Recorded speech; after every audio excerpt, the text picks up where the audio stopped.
On a night when Rome's streets were quieter than usual and the lamps burned low, fear crept into the hearts of newly married women, not as a sudden terror, but as a deep inherited dread whispered from mother to daughter. This was a night wrapped in ritual and silence, a night Rome later tried to erase from memory, when brides learned that marriage in the ancient city was not merely a union of love or alliance, but a passage through danger, power, and surrender. The Romans celebrated marriage publicly with feasts and processions, but what followed after the songs faded was something far older and far darker, rooted in a belief that a woman crossing the threshold of her husband's home was stepping into a liminal space where spirits watched closely and fate could still be twisted.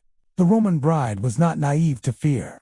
From childhood, she had been taught that weddings angered unseen forces. Any major change in status, especially one involving fertility, threatened the balance between the living and the dead. Marriage was transformation, and transformation invited danger.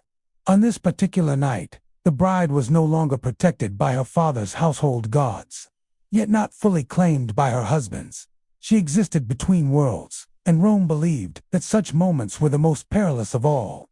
The rituals began earlier in the day, but their purpose reached its peak after sunset. The bride wore a veil, the color of flame, the flammeum believed to confuse evil spirits and ward off jealousy from the dead. Yet the veil also symbolized that she was being hidden, not protected. Her hair was parted with the point of a spear, a chilling gesture said to honor ancient war brides, but which carried a deeper meaning. Marriage, at its core, was conquest.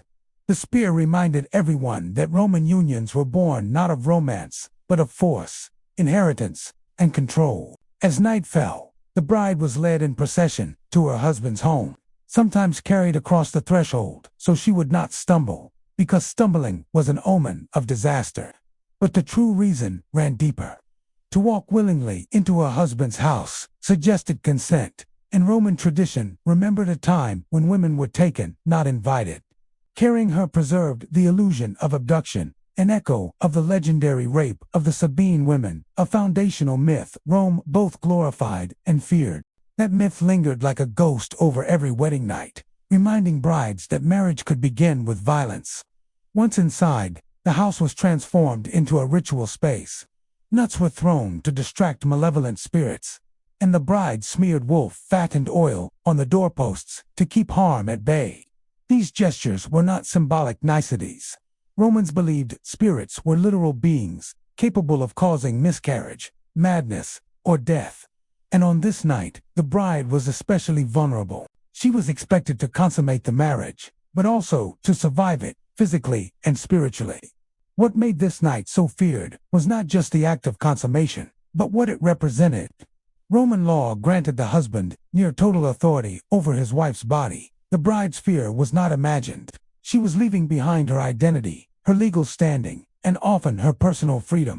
In older forms of marriage, manus marriage, she passed entirely into her husband's control, becoming legally similar to his daughter, subject to discipline and obedience.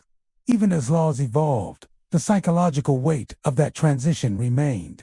Rome also believed that the spirits of unmarried women, especially those who died young, haunted brides on their wedding night.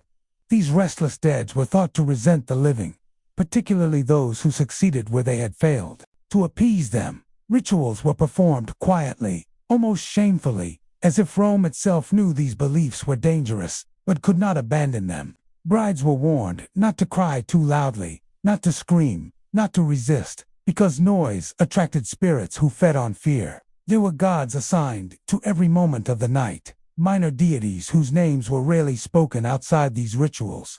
One watched over the bed, another guarded the threshold, another oversaw the physical union itself. Invoking them incorrectly could bring catastrophe.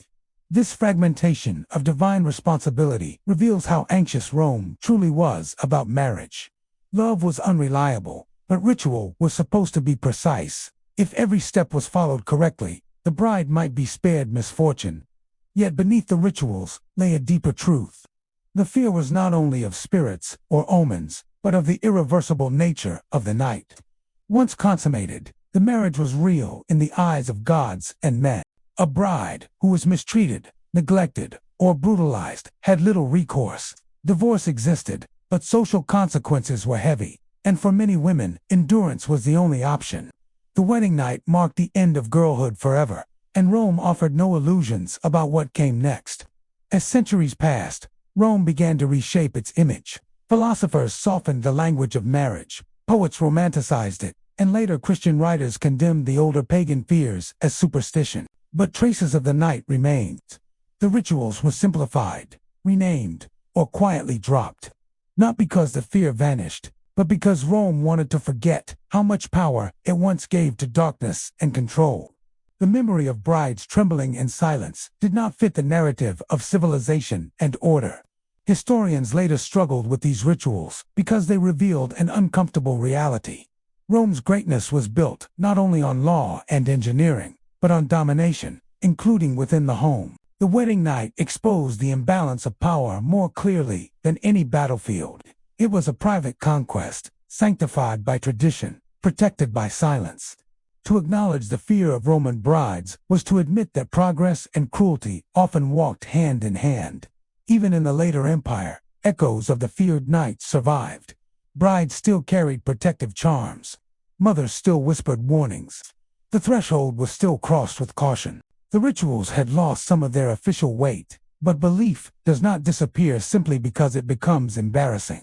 It goes underground, passed through glances, habits, and unspoken rules. Rome tried to bury this night because it contradicted the image it wanted to leave behind. Empires prefer triumphal stories, not intimate ones.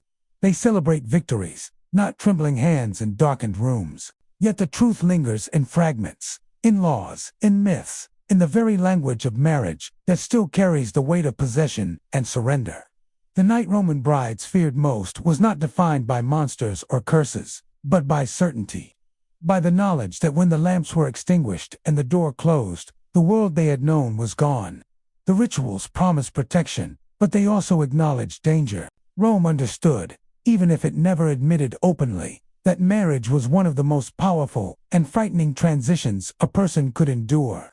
To remember this night is to see Rome more clearly, not as marble statues and grand speeches, but as a society wrestling with fear, control, and the fragile boundaries between safety and harm.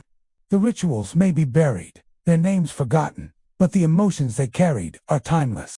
Anxiety at the edge of change, fear of the unknown, and the silence imposed on those expected to endure are not relics of ancient Rome.